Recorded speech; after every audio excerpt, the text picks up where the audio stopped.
กับราชวงศ์ราชสร้างห่มขาวพี่น้องโทษ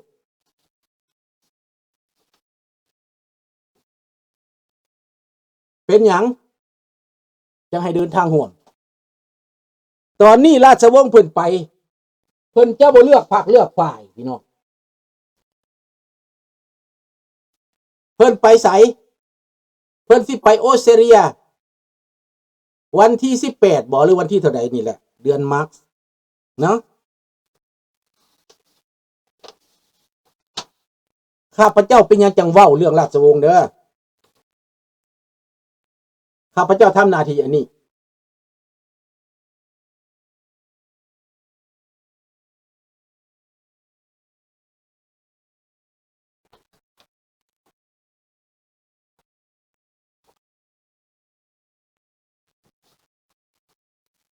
ข้าพเจ้าทำหน้าที่อันนี้แหละ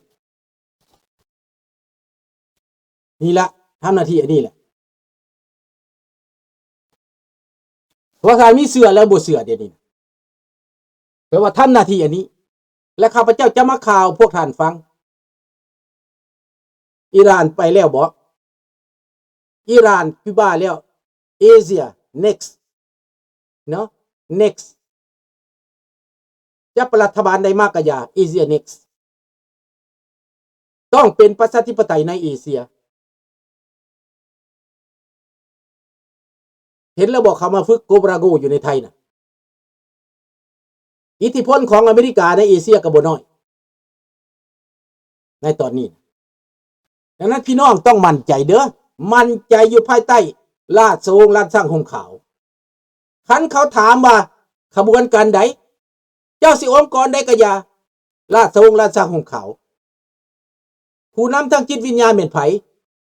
เจ้าสุริวงศ์สว่างเจ้าทานญาสว่างเบิดเท่านั้นคนลาวเฮาเบิดเท่านั้นเด้อเจ้าบ่แม่นเท่ากอเท่าคอเจ้าบ่แม่นลุงสุนทราแต่ว่าอันปากกระบอกเสียงบ่ตัวแทนนั่นถามได้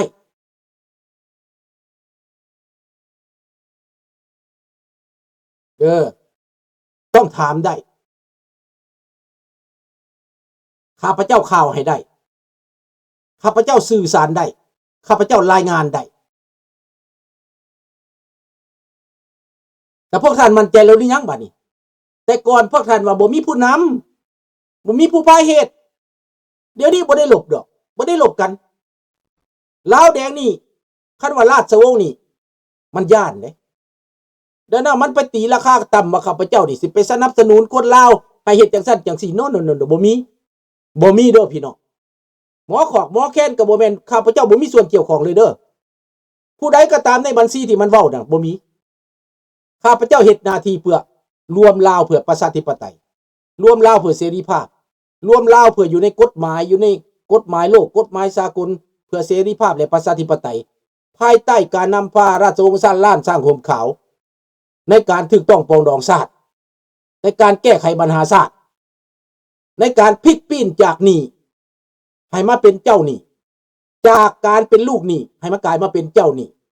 ลุงสุนทราจะพาเหตุพลิกวิกฤตให้กลายเป็นโอกาสไผจะเสือไผจะบ่เสือก็แล้วแต่ลุงสุนทรามีปัญญาดังนั้นถ้ามีโอกาสถ้ายังคือแห้งอยู่คือแบบนี้นี่นะเท่าถ้ำนี่ยังอ่อนแอกว่าลุงได้อายุนี่อาจจะทำกันกับลุงหรือว่าน้อยอ่อนใหญ่กว่าแล้วก็เท่าแล้วเนาะเราก็ยังเฮ็ดได้ข้าพเจ้าหากับ74นึงไปยังสิบ่ได้เท่าถ้ำโมเมนต์79แล้วบ่สิเฮ็ดมาหน้าที่ซอยบ้านซอยเมืองนี่บ่ได้นะบ่แม่นติคนเฮาเนาะข้าพเจ้าก็ยังว่า74นึงพอเท่าถ้ำนี่เรา79แล้วได้เห็นบ่เข้าใจแล้วบ่พี่น้องหรือว่ายังคิดบ่ออกว้าวป่านนี้ก็ยังคิดบ่ออกบ่ถ้าคิดออกแล้วก็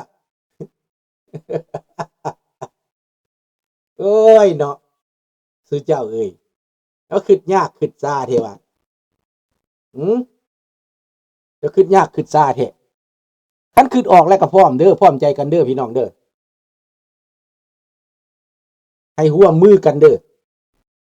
ให้เป็นน้ำหนึ่งใจเดียวเด้อ พระมีมุงต้องมีไหวเบิงก็มีไหวเพิ่นก็มงมงมนบัดผูกใส่แอวหั่นน่ะมีอันนั้นน่ะแต่บ่ได้มาใส่แขวนเด้เพิ่นบ่ได้มาใส่แขนได้พระน่ะพระมีมงหัดใส่แอวเสื่องไว้ได้ยกออกมาเบิ่งได้เด้อแม่นบ่น้องจันทวีดังนั้นให้พวกท่านเข้าใจเอาจังซี่แหละมื้อนี้นี่ก่อนจะจากไปก็จะให้ตอนที่แสนให้พี่น้องเฮาฟังอันนั้นหน่อยหนึ่งเนาะสวัสดีหนุ่มเสรี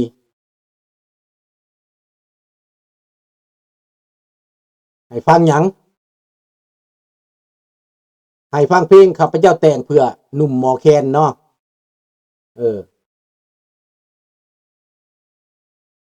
แต่งเพื่อหนุ่มหมอแคนนี่ต้องซอยกันเด้ซอยแก้แค้นตัวหนุ่มหมอแคนเด้พี่น้องเด้อเอา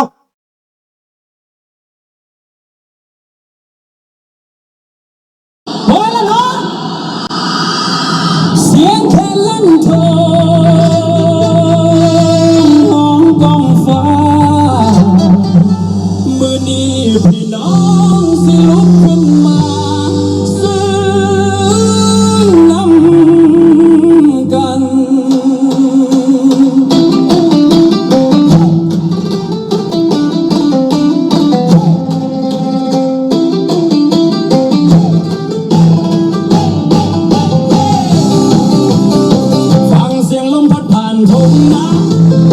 คือเสียงประชาหงถามหาความเป็นธรรมอยู่ใส่โนใครสิฟังคนจนแน่ข่าวสารถือผิดถือกล้ำความคิดถือข้าบ่ให้แพ้แต่ไฟในใจเฮาบ่แพ้ยิ่งกดยิ่งลุกโชนคนบ้านนอกก็มีหัวใจคนตัวน้อยก็มีศักดิ์ศรีบ่มีไผใหญ่เกินประชานี่ความจริงบ่มีวันตายแสงเข้าไปอย่าได้ยานเบิ่งสื่อกันให้สัจใจความจริงคือมือหักหานยืนเคียงกันบ่หวั่นไผแสงเข้าไปอย่าได้ยานเสียงหมอลำกองสถานมืดสำได้ก็สิผ่านแสงสว่างสิกลับคื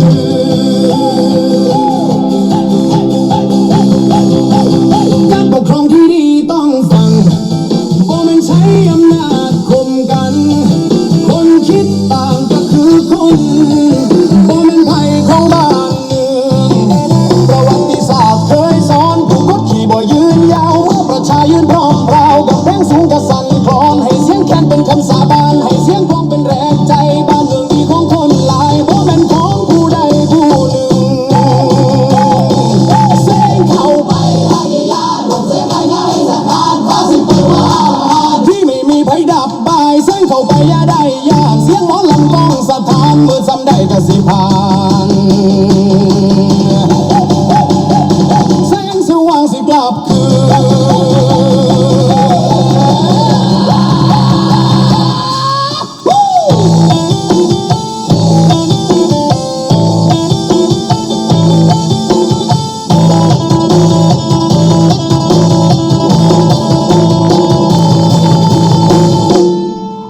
ันนี้มอบให้หมอแคนเด้อ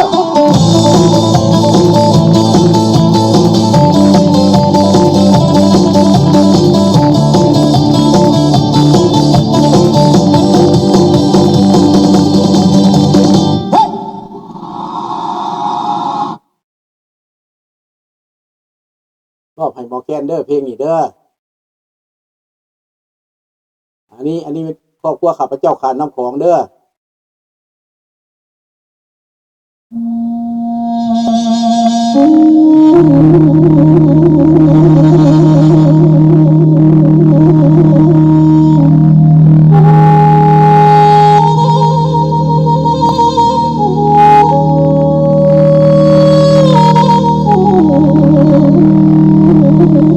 ลมหนาวพัดต้องใจคืนฟ้ามืดมนชีวิตคนหนึ่งต้องหนีจ ากทิมทาง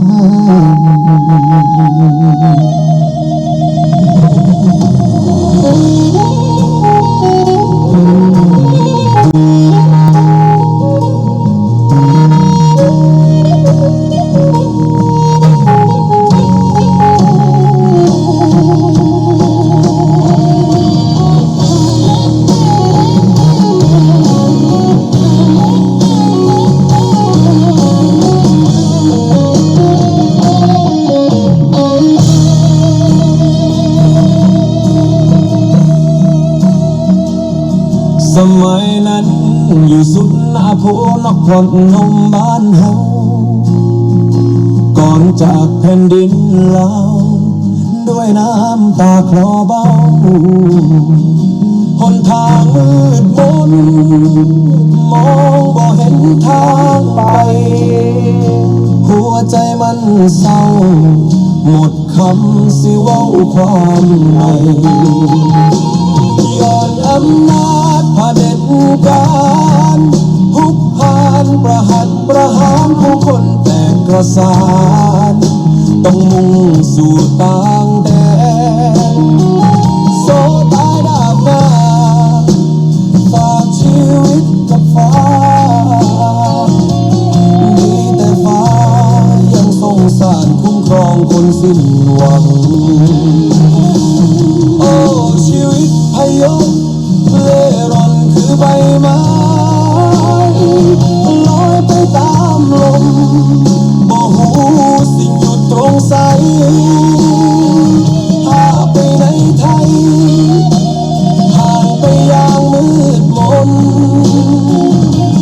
กัดฟันทนเพื่อเหตุผลเพื่อลูกน้อยของเขาแม้นหนาวกายใจยังมีไฟความหวังบ่เคยตายแม้ทางสิไกลปานใด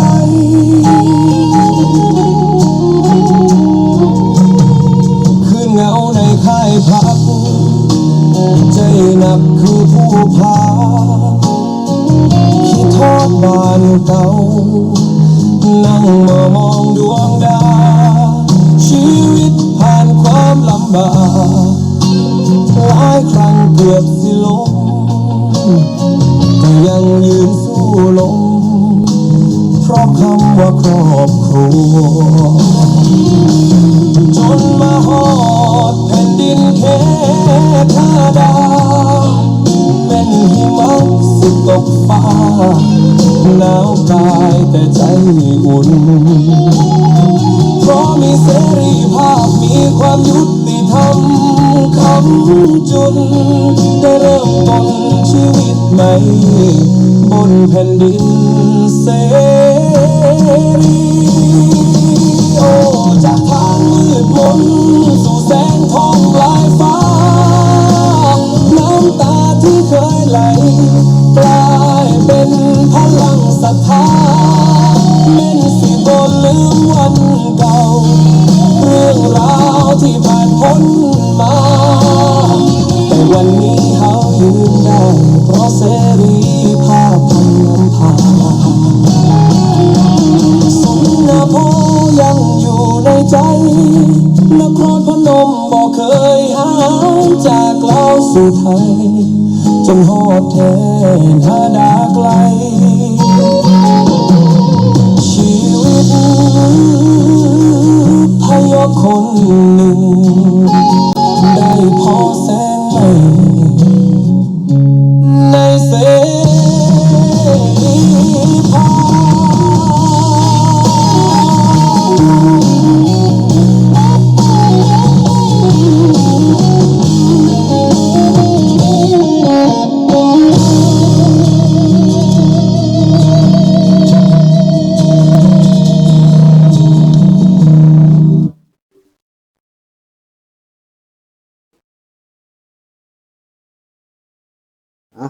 อีกเพลงหนึ่งจะจบเด้อเอาอีกเพลงหนึ่งจบ